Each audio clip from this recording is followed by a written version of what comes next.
This episode of the Marketing Podcast is brought to you by Acorn 30. Wait, that's our company. Right. Although some people think we're a bit nuts, we work with businesses to help them grow into mighty oaks through creative campaigns, amazing websites, and funky branding. Check us out at akorn30.com. On this episode of the Marketing Podcast, we are talking about resolutions for 2018, the things that you should be looking at for your e-commerce or website.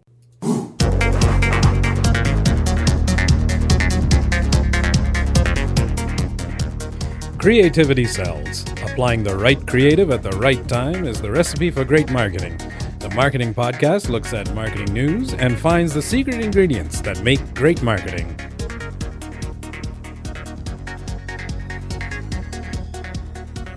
Hi, welcome to the Marketing Podcast. I'm Heather Watson. And I'm Brendan Quigley. How you doing, Brendan? I'm doing really, really good. Really, really good? Yep. How are you doing on those resolutions? No. No? Did you make any? Didn't know. No. More out of laziness, to be honest, than actually. No, I have made resolutions in the past. Sure. Yeah. Sure. I did a few. I'm still doing my thing. Yeah. I'm still, for those of you following along, getting up at dawn. That was a resolution I made back in the fall, right? That I would start my day at 4:30, 5 o'clock in the morning, and I'm doing that, and I'm enjoying that. But that wasn't a New Year's resolution. That was just a I don't know. I feel fall like resolution. I feel like the resolutions I want to make are like go running, and then you look outside, and it's like. Well, yeah, it's don't tough really when wanna it's run right minus now. 30. Yeah. Well, there's been that too. How did the cyclone bomb treat you? Yeah. Yeah. What a weird name for a weather event. Yes, the cyclone bomb. So today on the Marketing Podcast, we're actually going to be talking about resolutions, but not the kind that I want to lose weight and go to bed early and eat right and all that kind of stuff. We want to talk about e-commerce resolutions that if you are managing an e-commerce website of your own or for other people, that you may want to consider making for 2018 and get started on. To be fair, too, these are things that anyone with a online business or a business that has an online presence could consider. Right. Certainly Not does just not e-commerce. need to Yeah. be e-commerce, but there are one or two things in here that would touch on e-commerce more so than it would on regular stuff. And we saw this list from another agency. Actually, we'll share the list on our website or on the podcast notes in the show notes at themarketingpodcast.ca, where you can download that. And this came from another agency out of the UK, and quite frankly, they nailed it. So why not give them credit and let them show us how it's done, so to speak. So we're going to run down the list. There's 8 of them, and the whole show today is just going to be on that. Hold on. Hold on. Hold on. Sit down. Hold on. And Get your goal planners and your agendas and your pencils, kids, because we are talking resolutions. The very first one on the list, is it time for a website makeover? yes, it is. Yes, it is. You need a website. Even if you just made it in the fall? Well, I don't know. I find that the technology is increasing and changing and moving along so quickly that you need to, when you build your website, think about how you're going to change your website, if that makes sense. So that means the days of hand coding everything are kind of over. You want to be building on a platform. There are times and places where you're going to need to develop and code and customize and that kind of stuff. But you want to be on a platform where you can change on the fly, like that, where you can create whether it's landing pages or campaign pages, or if you've got a special sale event that you want to put up on your homepage, you need to be able to do that. So if you haven't touched your website in more than a year, then take a look, see what you can do. It might not be a total website makeover, or it might be exactly that, just a makeover. Build upon the platform that you're on and refresh it. Yeah, it's a really good point. I mean, one question, we have clients reaching out to us, do I need a new website? Should I build a new website? Do I even need a makeover? I agree totally, Brendan. You should be looking at your website regularly, at least, by regularly, I say every quarter, to make sure that, even it's not out of date and that links that you've put up are still working, and do a little bit of an audit that way. If you've put up your Snapchat icon link and nobody's using Snapchat, make sure you take it down. And hopefully you have the control to be able to do that in-house. And if you don't, find somebody who can do it for you just on those kind of little project piece bases. But one question that we often get is like, how often do I need to redo my website totally, right, from the ground up? And I know I usually tell people if your website's more like 3 years or older, then chances are you need something, you need a rebuild. Like it's no longer where you just put it out there and let it sit there static. Yeah. The technology has changed so much in those 3 years that have passed that your search engine optimization, your rankings, how your page load speeds are really hurting you on web when people are going searching for you. Yeah, no, definitely. So it's important. One of the things that this does touch on that I think is really valuable too is using heat maps to identify problem areas on the website. So a heat map is basically an overlay on your site that you can kind of see where like the hot spots are, where eyes tend to go on a website or where they should be going. And you can put, say, your call to action that, contact us or buy now or order here, that button in that hot spot on the website where it should be, as opposed to hidden in an upper corner somewhere that people's eyes aren't going, right? It's kind of in the most rudimentary form. That's what a heat map is. And there's lots of free resources on the web to be able to get those heat maps and to be able to overlay that on your site to get a sense of what that looks like will give you a lot more in-depth knowledge. It's not just having a website now, it's creating a website that will hopefully convert and turn into sales. And I guess we're just kind of skipping over it, but I mean, mobile responsiveness. Yep. All right. Yeah. Moving on. Should be mobile responsive. Should be mobile responsive. Exactly. So the next one on the list, item number 2, is launch a loyalty program. This is amazing. Yeah. You should do this. If you have an online store, not even an online store, like if you have a store and you've got an online presence, some kind of loyalty, something. Yeah. And I mean, it's got to be, I mean, we've all been inundated with those kind of programs that offer airline rewards and, you're earning points everywhere you go, right down to the small corner cafe that has literally a card catalog of business cards. With a hole punch. With a hole punch, and they're stamping or punching my card, and the 10th coffee I buy is free, right?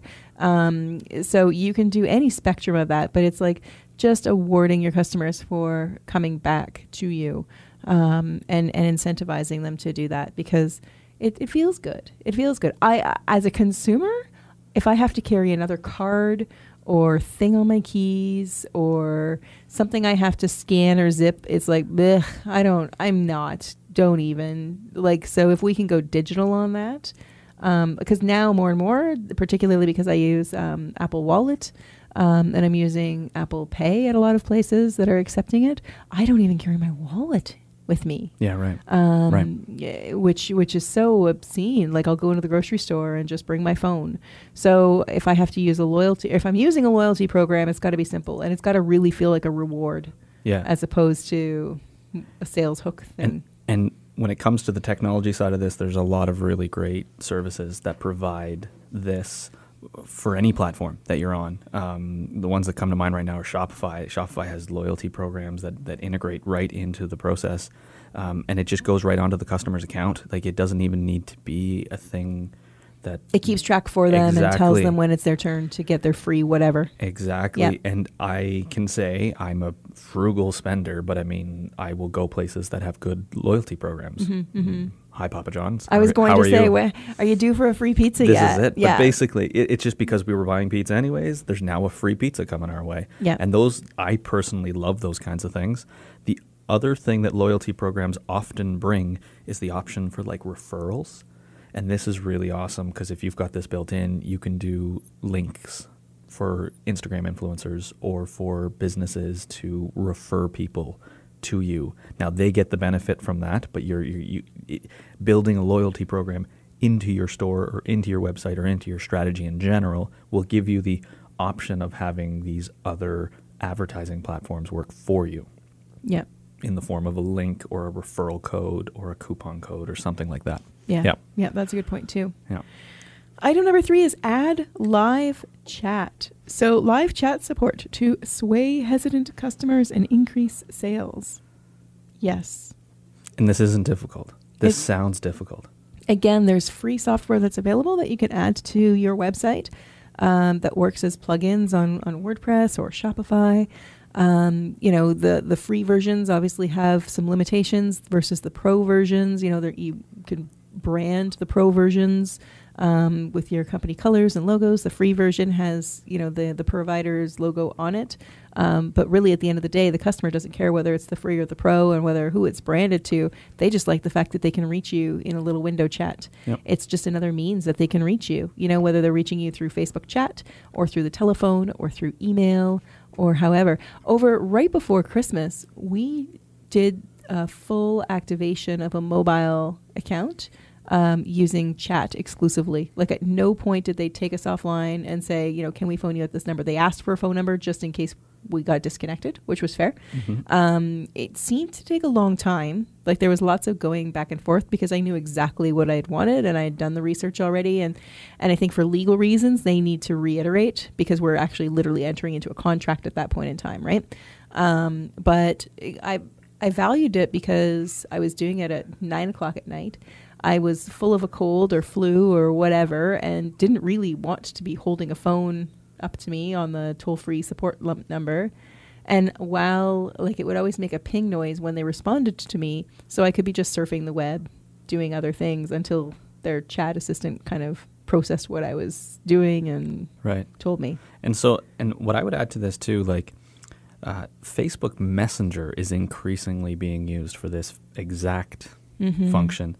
And there are ways to incorporate a message me button. Now, it does take the customer or the person on your website to Facebook to message you, but it's another way and it's a familiar way for people to reach out to you. And we all know how Facebook Messenger works, and so you understand how you might respond to them from your phone or from your computer.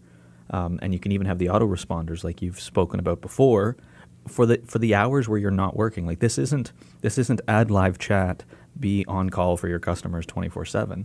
This is add live chat because it's one of the more preferred ways for people to, finish their purchase. If they have a question about your product or if they have a question about your service, they just want to ask a question quick, get the answer, and then make a decision. And this is one of the more preferred ways to do that. And for Facebook Live Chat, you can actually set the parameters to match your store hours. So if you're a 9-to-5 business, a physical business with a 9-to-5 staff and hours and really only able to or willing to monitor that Facebook chat between the hours of 9 to 5, if somebody's messaging you outside of those hours, they would get an automated message, just like they'd get your answering machine or out of office saying, hey, thanks, you can customize that. Thanks, we typically will reply to you. Our office hours are between 9 and 5. We'll get back to you first thing in the morning. And then, of course, programmatically, just like you're checking the voicemail messages on your business phone when you walk in the morning, you're going to check your Facebook messages as well.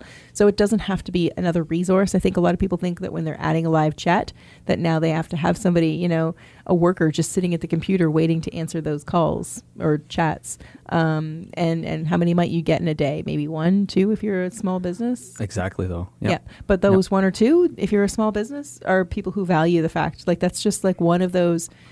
If they're determining whether or not to do business with you or your competitor down the street, and they discover that you have that, that's they're there when I need them. That's the piece that will really kind of go beyond their expectations because your competitor probably doesn't have it. Yeah.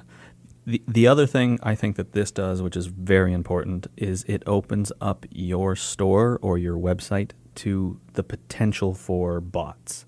We've talked about bots before. We've talked about how they're coming in for customer service. Maybe that's not your thing right now. It's a big buzzword at the moment, AI and bots and all that. But by having the live chat available on your site, when you are comfortable or your business is ready for that type of integration, a bot answering some of the customer support, think of it like level 1 customer support, you're set up. It's just a matter of plugging it in. It's not you don't have to, it's like taking the steps that lead up to that. This is steps to modernize the way you do business online. Yeah. Start with actual chat. Then as you're ready to grow and expand that, if it's, getting some success, you're able to, document and see what are those kind of typical questions people are asking you. Then you could perhaps look at streamlining that by using a bot. The next one is item number 4, OnSite Personalization. Do you know anything about OnSite Personalization? Well, I like my background's blue. I look at this in terms of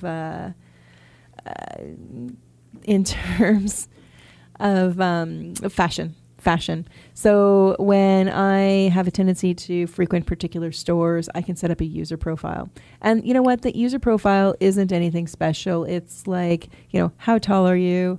How, what's your curves in terms of shape? We talk about women, hourglass or pear or apple shaped kind of thing. And maybe what size are you? Like that's kind of what they want. And then all of a sudden I'm in a path. So it's kind of like hate to say it, choose your own adventure to buying clothes. So I've kind of clicked these 3 boxes. I haven't even created a login at this point in time. I've just answered these 3 questions, and now they're serving me content that's really stuff that I want to see. I don't want to see clothes that would never ever fit me. There's one clothing company that says, hey, we just want to get a sense of your style first. And they go through photos. So there's like 5 different questions, and each of those questions is like, pick your 3 favorite shoes in these pictures, pick your 3 favorite shirts in these pictures, pick your 3 favorite bottoms. And you start picking those, and they know, for all I know, everybody gets the same shopping cart at the end. Well, no, I hope they don't. I hope they don't too. But I always wonder. I'm like I feel, for some reason, I feel more connected because they've taken the time to get to know me. Right. And I feel like what they're suggesting is like, well, these guys are the fashion experts. They must know. Right. But like I say, they could be sending everybody the exact same thing. But to me, that's what on-site personalization is, right? And depending on what your business is and what your business model is, like, is there a way, like, do you, like, even if speaking on the fashion side, maybe it's not as complex as choose your favorite shoes and your favorite shirts, but it could be, are you male or female, right? Am I showing you the men's department or the women's department? Or are you shopping for a male or female, right? And giving people that opportunity so that you feel like you're not wasting your time as a user, as a customer, but that they're getting something that's a little bit more customized. The story you just told makes me think of the Canadian Tire website. If you've ever bought auto parts online, they'll go through all the different car models and stuff for your car. And basically, they're just making it easier for you to find the products that work for you. Right. So that requires an extensive database for a large company, a corporation like Canadian Tire. No, of course. But keeping that in mind, it's like, how can you make your products more relevant? How can you display your products in a more relevant way to your customers? And I think what ends up happening is you need to look at your analytics to really make this work. Like you need to explore the behavior of your customers on your website. Maybe the ones from Facebook always end up in a certain area. Maybe they're a certain demographic. Maybe the ones from Twitter are always clicking on the links from this. Maybe the Google searches that are coming to your website are for a particular brand and so by looking at the analytics and understanding your customers' behavior on your site, you can start to personalize the site to those different customer segments. Mm-hmm. The next step would be to have some kind of account. So people who sign up with your store or your website have an account, and now you can personalize based on the accounts and actually show and based on what they purchased. Exactly. Yep. Personalized content directly to them. Yeah. If they're purchasing like only shoes on that website, and you want to make them an offer so that they're, check out our shirts, our shirt department. We see that you love our shoes. We have some great shirts that you might be interested in too. And here's a discount for a shirt buy, and trying to hook them in that way. Yeah. The next one, this goes hand in hand with shopping for me, is refining your returns policy. Anybody who's in the hard goods business, like physical products, for me to buy online, I feel like I need to have a very seamless returns policy. If I can't find or figure out what returns are going to be about, then chances are I'm not going to buy if it's a product that I've not purchased before, if that makes sense. Mm-hmm. So if I'm buying a can of beans and it's the same brand of beans that I always buy, I can have faith in that. But if I'm buying that shirt that I don't know if it's going to fit or if the material is going to be something that I want to touch and what I think it is, you can only tell so much by a photo. There's lots of times where I'll get something and it'll be like, ooh, it's not quite what I had in mind. And I'll ship it back. Even if I have to pay the shipping, I'm willing to do that. I'm totally willing to do that. But the returns policy has to be there. Like, I need to see it and understand it, and hopefully it's simple. Make it a selling feature. I think of Zappos in the States when they sold shoes, like the return 365-day return period. Yep. You know what I mean? Like that was a selling feature. And I think a lot of businesses get kind of afraid. They're like, oh no, we're going to put out all this money, we're going to ship all this stuff, and then everybody's going to return everything. Yeah. If you make your return simple, I almost guarantee you, listen to me, I'm guaranteeing stuff. I shouldn't do that. But if you make the return simple, that customer's going to stay with you. They're going to be like, oh man, the return was so easy. They're going to buy more from you next time. Because it's risk-free, right? Exactly. You don't feel like, even if it doesn't have to be 365 days, 30 days, 2 weeks, like, and depending on the item, right? Exactly. There are obviously certain things that I wouldn't buy that I would expect that I could possibly return. And you know that, right? Yeah. Like swimwear or, things that they absolutely wouldn't allow. And customers expect that. But on the things that aren't risky, from a health and safety perspective, returns are huge. I actually, there's one big online retailer who I bought from, a big box store, and they're everywhere, like the stores themselves. Their return policy is you can return it anywhere, pretty much anytime, but you have to return it to a physical location. And that, I have 2 items that are sitting in my office at home because I don't want to, I want to return them. I want to my heart, I want to return them. But the whole reason why I'm buying online is because I don't want to go into the store. I don't have the time to go in the store. So am I going to probably, like, one of them is, a pair of pants, right? Clothing. And I'm seeing it sit there, and I don't know if I've passed the 30-day limit or whatever that magic number is. I don't even know where the receipt is anymore. So now I'm at a point where I'll probably just, hand it off to somebody else in my family to say, here's a pair of pants. They may fit you. You might enjoy them. Happy holidays. So there's that, right? Like, it's like, I feel like if I buy from you in a particular way, I want to be able to return to you in the same way. Definitely. Period. And I like it when that's made easy too. Sometimes you get return slips with your items. Right. Prepaid. And I can just think from the business point of view, as the business owner, you've done all this research into how to ship the product, and you're trying to make your shipping costs as cheap as possible and all of that kind of stuff. But you need to keep in mind in the business model, every 10 shipments you make, the 10th one's a return. And so you need to factor that in and spread the cost out a little bit so that everyone's making money and everyone's happy. Yeah. And just one final point on that. I actually recently returned something that I had bought on Amazon, and it was an FBA, Fulfilled by Amazon order. So I had the security and comfort knowing that I would be able to return it. So I went online, and really what ended up happening, it was a gift that I had bought for somebody that I ended up not giving to that person. Like, you didn't give me my gift? I'm sorry. No, I ended up getting something else different. So I wanted to return it. Again, totally willing to pay the shipping price to send it back. And it was like a little book. It wasn't anything spectacular. I go through the whole process, and they say, why are you returning it? And all that kind of stuff. And I've done returns through Amazon before, and they say, okay, here's the thingy that you have to print off, and now go to the post office and deal with it, right? And I'm fine doing that. But this one, it was like, oh, hey, we're just going to refund you. Don't even ship it back. And now I feel like I scored something. It's like, I have like a free $4 book. This is amazing. A free thing. Yeah. I don't even know how much I paid for the book. It was just like a little gaggy thing more than anything. But I now I don't know what to do with it. Like, cause I'm like, there's part of me that's environmentally conscious. I don't want to just throw it in the recycling. That's happened to me too. I remember one of those Google Cardboards, again, fulfilled by Amazon, and it didn't work the way it was supposed to. And I just wanted to swap it out. They just shipped me another one. Yeah. So I don't understand how they do that, but as a customer, I can tell you, it feels like gold. You won, yeah. Right? Like it like as consumers, we're always kind of against the retailers, like in some way. And if you feel like you actually like got one up on them, it's like, I'm going to buy from them again because I may have a return and I may exactly I may get something free from them again. But that comes back to making your return policy part of your sales pitch. It's like, hey, you can return it if you don't like it. We get that buying online is scary sometimes. Yeah.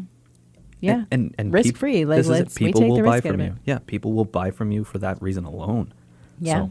True enough. Item number 6, we already kind of talked about this. Brendan, how is that? Improve mobile experiences. I feel like this means app. Like, I'm not even going to lie. Okay. You should make an app for your business. Almost every business should have an app. And I only say that because I don't open the web browser on my phone. I go to the Papa John's app. I go to the Canadian Tire app. I go to the whatever app. And I don't know if that's just convenience. Maybe if I saved bookmarks on my home screen, it would work the same way. But if you've got a business that can live on an app in any conceivable way, it'd be a good time to hop on that. Right. Now, the other thing is, and this kind of mentions what I was talking about earlier, making your checkout processes easier by implementing Apple Pay or Google Pay, is it? Yep. Yeah. It's actually just turned into Google Pay. I was going to say, that's why I was hesitant, because I remember hearing about that. So yes, building an app, absolutely. But I've been caught. Like I said, I go into stores without my wallet habitually now, more than not. The first time I did it was kind of like, oh, I can tap this. Oh, that's so novel. Now it's like, what do you mean I can't tap this? So, and it's like such a first world problem that's only crept up like in the span of 3 months, 6 months, that it's been like, I've gone from, wow, this is magical, Funny to story. How come you can't? I can't do it on my phone because my phone is jailbroken and unlocked and modified, and so they like literally won't let me do it. The security, you don't have the right security authentication. So I don't know, because we don't do retail businesses. I don't know the costs of upgrading software, hardware in your store to accommodate services like Apple Pay. I know the ones that don't seem to accept Apple Pay are machines that you can't tap anything on, right? Like they just haven't updated their machines since tappable credit cards and bank cards came out. Look at updating, because I have had to regrettably walk out of stores because I only have my wallet on me, or I only have my phone on me rather. And you think, well, just go to the car and get your wallet. Once I've walked out that store and I'm headed to my car, it's like, never mind. Exactly. Yeah. So if you walking all the way back in there. Oh, so to hand them paper. What's that about? So if you can improve mobile experiences in store, and we've also talked about some really handy things in terms of app. I saw recently that there was a retailer, maybe Walmart, who is experimenting with in-store chat on mobile devices. Oh, interesting. So if you have a question about a product or you can't find something somewhere, you can launch their chat app and say, I'm in aisle 4 of the store in this town. Where are your yada yada yadas? And they should be able to tell you. That makes so much sense. Yeah. As opposed to hunting down a staff member and trying to do that. So mobile experiences. The other stat, and we talked about this lots, the number of users using their phones, not just for phones, but e-commerce transactions, is expected to grow to over 2 billion by 2019. So we're a year away to have 2 billion users running around with e-commerce in their pocket. Item number 7, perfect your email marketing with automations and personalization. I feel like this is the intersection of data and automation, in the sense that we all know that the email list is super valuable. But I mean, blanketing that email list with regular promotions isn't going to cut it anymore. Like, do people even check their email anymore? Is that a thing? I know you don't. It's a little dig in there. You don't. This is like my super futurist prediction is email will die, just like mail A died. lot of people have been talking about the email killer since 1995, my friend. So it's coming. It's coming. So is the apocalypse. But yeah.